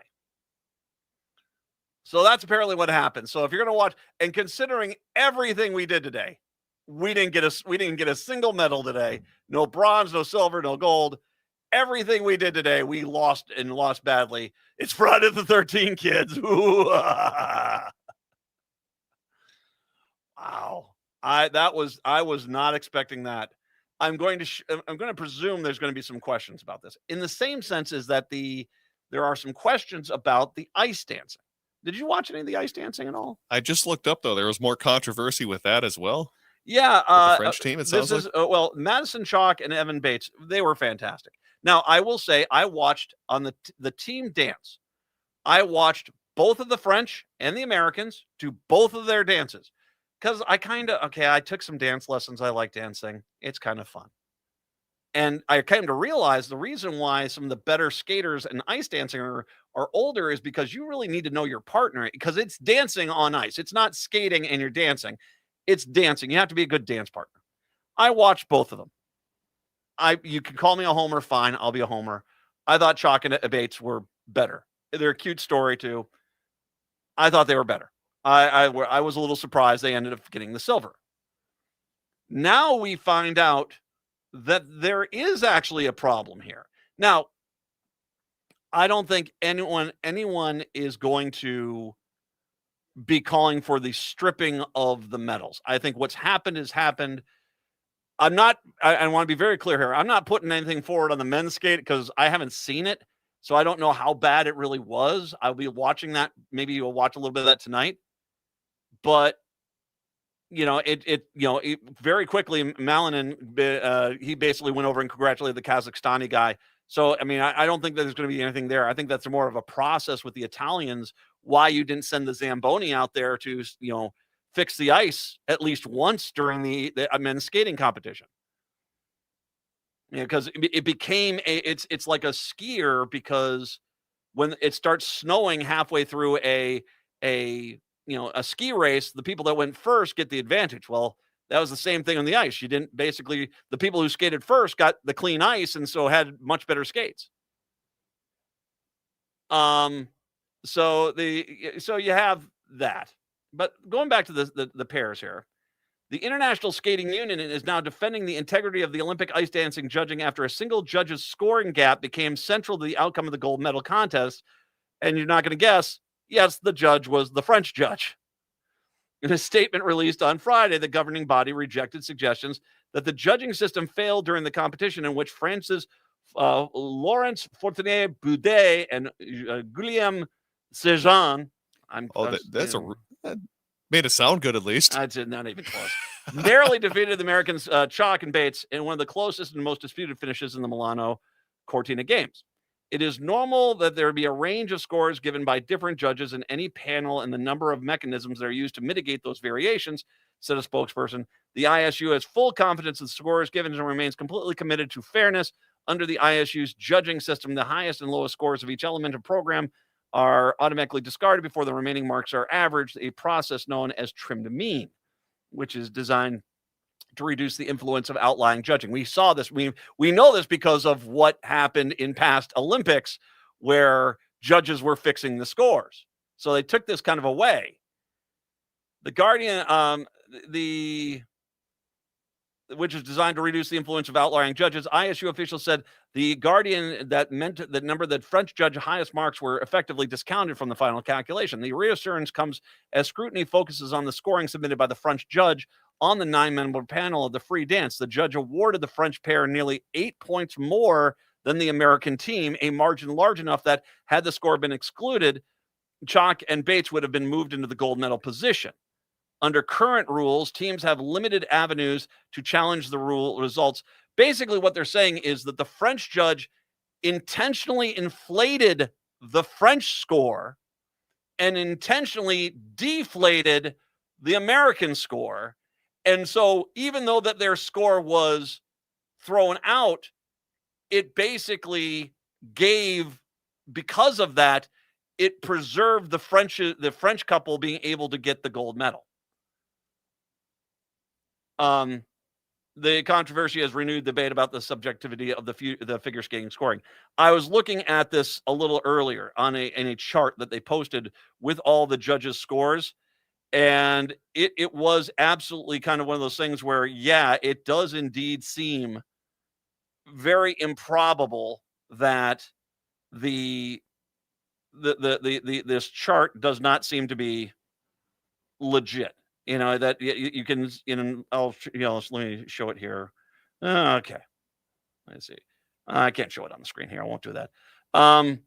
Anyway, but you can see that the French judge really, by basically getting right underneath the top judge, who was also pretty high on the American team, that other judge's score got thrown. That meant their inflated score was higher. And then they basically kind of knocked it down from there. And then there's one judge, which I guess is a base judge. They were below that, so the base judge's score was there. No, I mean, it's pretty clear to me. It's pretty clear to me the French judge fixed it by using the numbers that they had, saying, okay, if I make them this score then, and then I score the Americans over here, it'd be the case. I think the easiest way in the world to do this is to take that French judge with all the rest of the judges and sit them down and go through the two skating things slowly and say, okay, I want you to rank this. You have this ranked as a 15 on this element here. Everyone else had this ranked for the French couple at a 12. What did you see here? What technical elements of this gave this a 15, and make them freaking squirm? At the very least, this clearly should be a judge that should not be part of this, because they're even if this was just an accident, it has the appearance of fixing the match. And it's amazing to me how freaking figure skating always seems to be the problem on this one. I only say this half jokingly, actually pretty seriously. I'm wondering at the next Olympics if we're going to see robotic judging, AI judging, Maybe baseball has robotic balls and strikes. That could happen. This is not supposed to happen. Well, okay. Let me compare it to football really quick. I mean, if I can.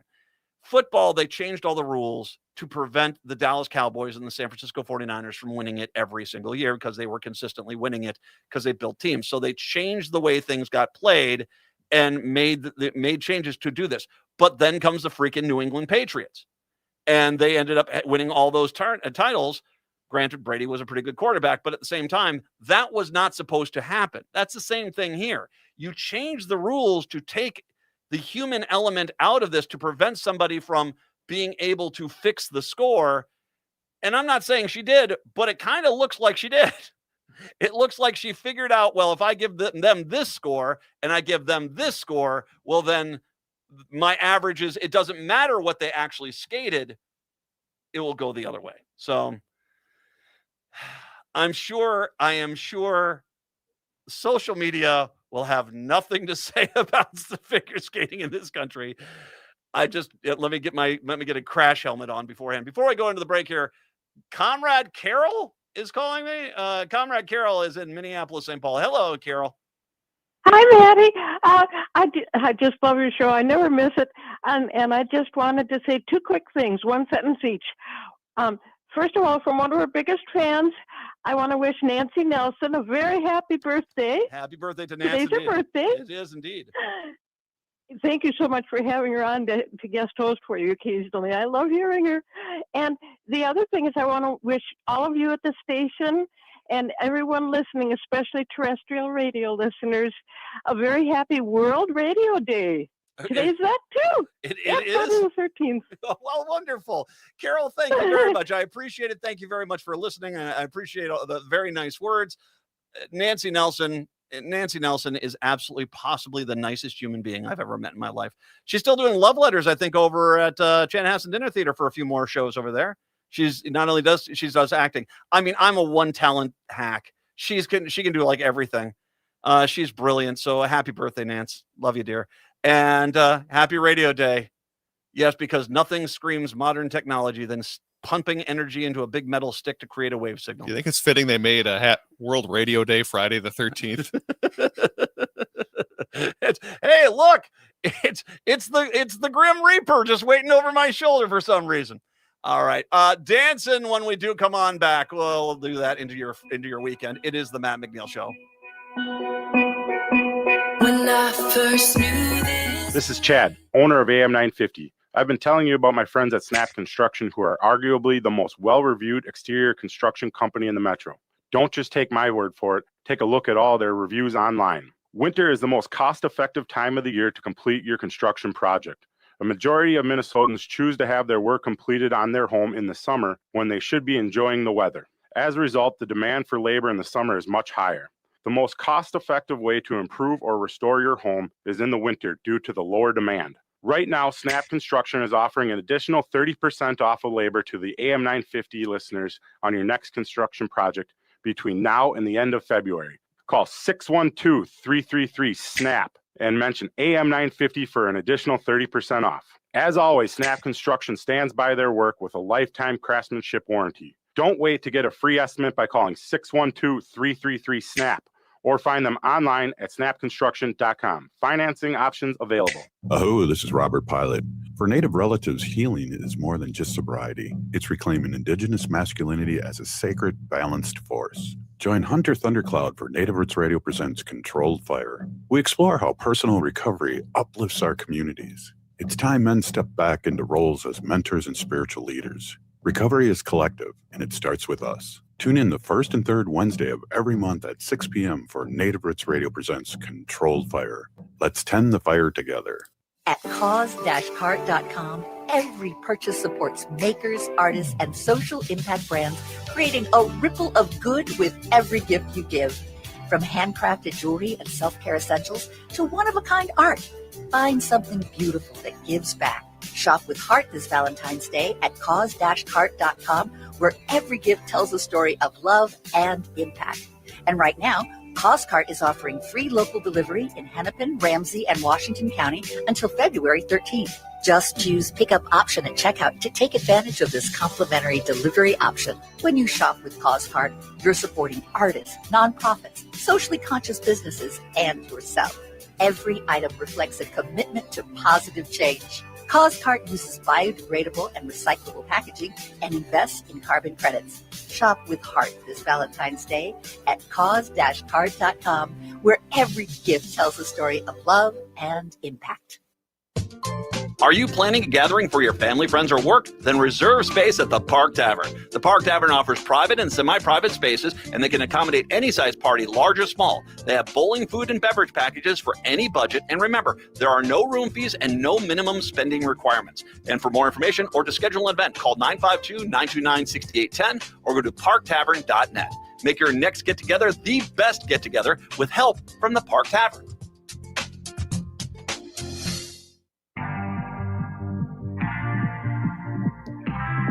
It is the Matt McNeil Show. Thanks for being here this week. Once again, if you would like to find me on social media, Matt McNeil Show on Substack, Blue Amp. That's my main hang over there. Is Blue Amp. Blue Sky. Blue Amp is where I'm broadcasting on Substack, at which it actually is probably my main. The broadcast is my main thing. But for social media, not only am I on Substack, but Blue Sky. You can find me over there. Find me on Threads. Find me on the Facebook if you're still over there. I'd love to be involved with you. I'll be your Valentine's Day alternative, okay? All righty. We dance into the weekend when we don't have such dreary news. Let's dance. It's Beach Bunny, one of my favorite bands out of Chicago. We'll have a fantastic weekend. We'll be back here on a Monday. Till then, see ya. Watching machines push suitcases round and round. Got a lot of baggage in my mind. Pick a pretty package, see what's still left inside. I thought when I was older, I would be on top. I thought the jealousy would drop, but it never stops. I've got a strange obsession with mixing love and loss, but at what cost? I'm protecting myself from emotional healing.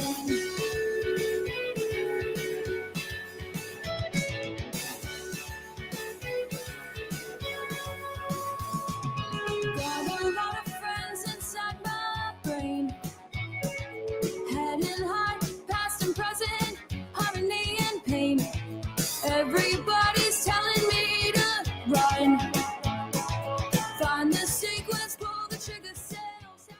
This is Chad, owner of AM 950. I've been telling you about my friends at Snap Construction, who are arguably the most well-reviewed exterior construction company in the metro.